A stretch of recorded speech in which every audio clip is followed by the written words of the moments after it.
बात कोई मैं ऐसी तीर मार रहा हूं हवा में, ये मत सोचना। जयपुर का एक राजा था, उस राजा ने 108 ब्राह्मण बुलाए वृंदावन से और काशी से लक्ष्मी नारायण यज्ञ करने के लिए। यज्ञ करने के लिए ब्राह्मण जैसे ही विराजे, तो यज्ञ में आपने देखा हो कि अंत में जब यज्ञ की पूर्णाहुति होती है उस समय खीर का प्रसाद यज्ञ में अर्पित किया जाता है। 21 दिन तक चलने वाला यज्ञ चल रहा था और राजा ने अपने रसोई में कह रखा था, भाई रोज खीर बना करके यहां भिजवानी है। अब खीर बन करके आती, खीर में बढ़िया केसर, इलायची, पिस्ता, बादाम और बढ़िया सुगंधित खीर बन के आती। अब जैसे ही खीर बन के आती तो ब्राह्मणों में जो छोटे छोटे ब्राह्मण थे उन सबके मुंह में पानी आ जाता खीर को देख के। लेकिन क्या करें, हमारे लिए थोड़ी आई, तो यज्ञ भगवान के लिए भोग आया है। ना चाहते हुए भी उनको पूरी खीर जो है वो यज्ञ में आहुति देनी पड़ती थी। 1 दिन, 2 दिन, 3 दिन, 4 दिन, 5 दिन बीत गए। 6वें दिन एक ब्राह्मण ने बोला, भैया हमको बहुत कष्ट होता है जब इतनी सुंदर खीर जल करके राख हो जाती है। अब बोले ऐसा मत बोलो, ठाकुर जी का प्रसाद है। तब उसने कहा, बोले हम भी तो ठाकुर जी का मुख हैं, जरूरी थोड़ी खीर को यज्ञ में डालें, हम खा जाएं तो भी तो ठाकुर जी को मिल जाएगा। बोले हाँ बात तो सही है, करके देख लो। बोले ये निश्चित कर लेना, राजा को नहीं पता चले। अब दूसरे दिन खीर जैसे ही आई, सारे ब्राह्मण यज्ञ आदि से निवृत्त हुए और एक एक दोना लेके पूरी खीर चट्ट कर गए, खा गए, यज्ञ को दी नहीं। और सबने मुंह मुंह पहुंच लिया, बर्तन वर्तन धो धा के हाथ वाथ धो के फिर बैठ गए यज्ञ में। बोले हमने खा लिया आज की खीर। अब उस दिन क्या हुआ, राजा रोज नहीं आता था यज्ञ में, कभी कभी आता था। रात्रि में जैसे ही राजा सोया, उसके स्वप्न में लक्ष्मी नारायण भगवान प्रकट हो गए और प्रकट होकर के जोर जोर से हंसने लगे, हाहाकार करके हंसने लगे, प्रसन्न होने लगे। उसने प्रसन्न मुद्रा में जैसे ही ठाकुर जी को देखा, तुरंत उसकी आंख खुल गई। और इतने में क्या देखता, उसकी पत्नी भी उठ गई। पत्नी से बोले तुम क्यों उठ गए? बोले पहले तुम बताओ तुम क्यों उठे? बोले मैंने कुछ देखा। बोले मैंने भी कुछ देखा। बोले क्या देखा? बोले मैंने तो लक्ष्मी नारायण भगवान को हंसते हुए देखा। बोले मैंने भी यही देखा। बोले अरे हमारे यज्ञ से ठाकुर जी प्रसन्न हो गए, कल चलो, कल ब्राह्मणों को ना प्रणाम करके आएंगे, बहुत बढ़िया यज्ञ कर रहे हैं वो, इसलिए ठाकुर जी प्रसन्न है। अब दूसरे दिन खीर आई। खीर जैसे ही आई तो सब ब्राह्मण दोनों में एक दूसरे को बांट रहे थे और बांट करके खाने को बैठ ही रहे थे, इतने में ही राजा आ गया और सावधान का नारा लगने लगा, सावधान राजा पधार रहे हैं। इतने में ब्राह्मण सब अस्त व्यस्त भागे, इधर उधर अपने स्थान में बैठ गए और खीर की आहुति चढ़ाने लगे ठाकुर जी को, यज्ञ नारायण भगवान को। ब्राह्मण आया, ब्राह्मण आकर के मुस्कुराया, सबको प्रणाम किया। यज्ञ पूरा हुआ, सब ब्राह्मणों को प्रणाम करके यज्ञ मंडप से बाहर आए। राजा ने कहा, महाराज कल यज्ञ में कुछ विशेष किया था क्या आपने? छोटे छोटे ब्राह्मण बोले, राजा को किसी ने बता दिए कि हम खा गए थे खीर। बोले झूठ बोलोगे तो सर धर से अलग कर देगा, सत्य बता दो इसको। बोले राजा जी हमको क्षमा कर दो, आप जो रोज खीर भिजवाते थे है तो वो यज्ञ नारायण भगवान की, लेकिन कल हमसे रहा नहीं गया, बहुत तेज भूख लगने लगी, मुंह में पानी आ गया, तो कल वाली खीर यज्ञ नारायण भगवान को आहुति देने के रूप की जगह हम लोग खा गए उसको, आप हमको क्षमा कर दो। राजा ने ऐसी गलती दोबारा कभी नहीं होगी, क्षमा कर दो, क्षमा। राजा इतने में ही साष्टांग करने लगा। बोले प्रभु मेरा यज्ञ सफल हो गया, अब यज्ञ करने की आवश्यकता नहीं, आप लोग राजभवन में चलो, 56 भोग का यज्ञ करो, अब तो रोज भोग लगाओ। आपके खीर खाने से लक्ष्मी नारायण भगवान प्रसन्न हो गए, भोजन करोगे तो मेरे ठाकुर कितने प्रसन्न हो जाएंगे। लेकिन केवल भोजन ब्राह्मण को करा दिया, बढ़िया भोजन करा दिया और लिफाफा बढ़िया नहीं दिया तो भी प्रसन्न नहीं होगा वो। ब्राह्मण की महाराज वैश्य क्या तोलना जानते होंगे, जितना बढ़िया तोलना ब्राह्मण को आता है। लिफाफा हाथ में उसके वजन से ही पता चल जाता 500 की नोट है कि 2000 की है, और शर्त लग जाए। हम तो जाते हैं ना ब्राह्मणों के संग में, कभी कभी हमारे सब ब्राह्मण भाई कभी किसी के यहाँ भोजन प्रसाद पाने जाएं, बड़ा आनंद आता है। भोजन के बाद में फिर सबको लिफाफे मिलते हैं, फिर गाड़ी में बैठेंगे, फिर दोन में बात चलेगी कितने का है,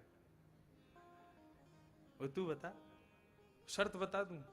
बोले सेठ की शकल से पता चला कंजूस है, 200 से ज्यादा नहीं दिए होंगे। अरे क्यों? बोले मिर्ची मांगी तो एक ही दी उसने, 2 नहीं दी, इतना कंजूस है। बोले मेरा मन क्यों कह रहा 500 का। बोले शर्त लगा ले, आधी मूछ रखूंगा अगर 200 से ज्यादा हो। खोल के 200 ही निकलते हैं। तो ब्राह्मण की तोल ले, लिफाफा हाथ में धरते ही बता देगा कितना वजन है उसमें, कौन सी नोट रखी है। तो ये तो खैर विनोद की बात, लेकिन शास्त्र आज्ञा करते हैं संध्या के बाद, शिव पूजा के बाद और भोजन के बाद में ब्राह्मण को यदि पूर्ण श्रद्धा से प्रणाम किया तो त्रिभिर पक्ष, 3 पक्ष के भीतर उसका आशीर्वाद फल दे देगा। और थोड़ी कम श्रद्धा से प्रणाम किया तो त्रिभिर माह से 3 महीने में फल देगा। और बिल्कुल अश्रद्धा से भी प्रणाम कर दोगे ब्राह्मण को इन 3 स्थानों पे, तो त्रिभिर वर्षेन सिद्ध्यति, 3 वर्ष में उस ब्राह्मण का आशीर्वाद फलेगा। लेकिन ब्राह्मण अपने आचार विचार नियमों में युक्त होना चाहिए, ऐसे नहीं कोई भी।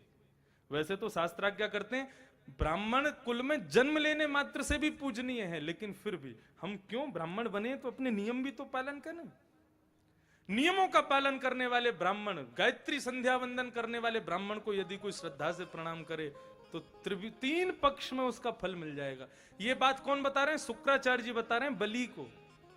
बलि ने इतने में ही ब्राह्मणों की टोली बुलाई, शंकर जी का यज्ञ कराया, भोजन पवाया, अंत में इतनी दक्षिणा दी कि कहीं जाने की आवश्यकता ही नहीं पड़ेगी आपको। दक्षिणा देकर के जैसे ही प्रणाम किया, सभी ब्राह्मणों ने आशीर्वाद दिया, विजयी भव। अब शुक्राचार्य जी बोले, इनके मुख से निकल गया विजयी भव, मतलब ब्रह्म वाक्यम जनार्दनम। अब भगवान भी इनकी वाणी को काट नहीं सकते। जा स्वर्ग पर चढ़ाई कर दे। बोले गुरुजी स्वर्ग पर चढ़ाई करना, बोले मैं कह रहा हूं ना, ब्राह्मणों ने कह दिया विश्वास कर, अब तुझे कोई नहीं हरा सकता।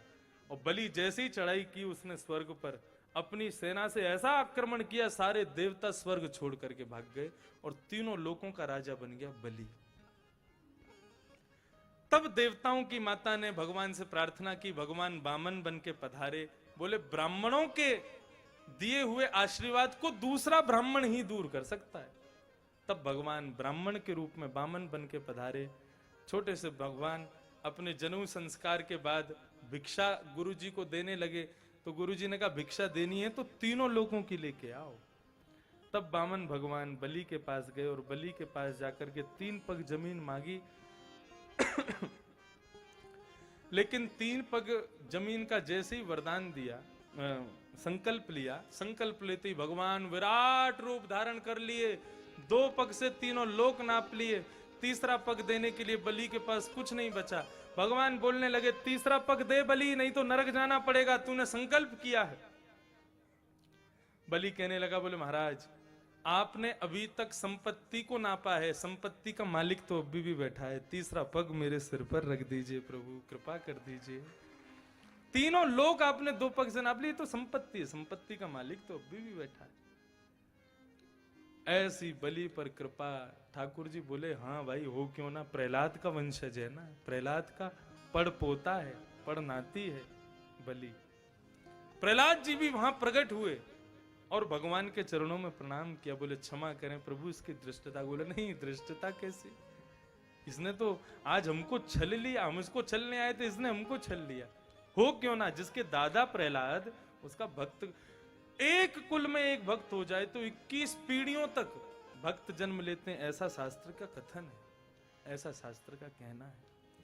आज के सुंदर पावन प्रसंग को हम बलि वामन भगवान के चरणों में प्रणाम करते हुए विराम दें। अच्छा अब सुन लो 2 मिनट। आज ठाकुर जी के शाम को सुंदर मंगल में दर्शन होंगे, आप सब लोग समय से पधारें। आज श्री गिरधर लाल जी नाथ द्वारा के इस उत्सव में इस सामने बने हुए भवन कुंज में अंतिम बार विराजेंगे। आप सब लोग प्रार्थना करने आना, हे गिरधर लाल जी अब दोबारा श्रीनाथ जी में फिर से पधारना। आप लोग उनसे प्रार्थना करोगे तो कहीं आपकी प्रार्थना सुनकर के उनका भाव बन गया, तो पुनः श्रीनाथ द्वारा में फिर से ये भागवत महोत्सव श्री गिरधर लाल जी का जन्मोत्सव होगा। वास्तव में अपने हृदय से कहूं मैं, मुझे 5 वर्ष कथा हो गए, लेकिन इतना आनंद मुझे कभी नहीं आया जीवन में। जो आनंद, जो रस श्री नाथ द्वारा में प्राप्त हुआ है। आप सभी नाथ द्वारा के वैष्णव एवं बाहर से पधारे हुए वैष्णवों को बहुत बहुत धन्यवाद। आप हमारे लाला के उत्सव में पधारे, उत्सव को आपने इतना सुंदर बनाया। आज ठाकुर जी का विश्राम उत्सव है, इस प्रथम जन्मोत्सव का विश्राम है। हम लोग शाम को ठाकुर जी का दर्शन करेंगे। कल ठाकुर जी का दर्शन नहीं होगा। मैं विचार करूंगा यदि संभव हुआ तो कक्ष में दर्शन हो सके, लेकिन फिर भी यदि नहीं हो पाए तो आप लोग मुझे क्षमा करें। और आज हमारे मध्य में जोधपुर से राम सनेही आश्रम के श्री महेंद्र श्री राम प्रसाद जी महाराज पधारे हैं। उनकी वाणी हम लोग अभी श्रवण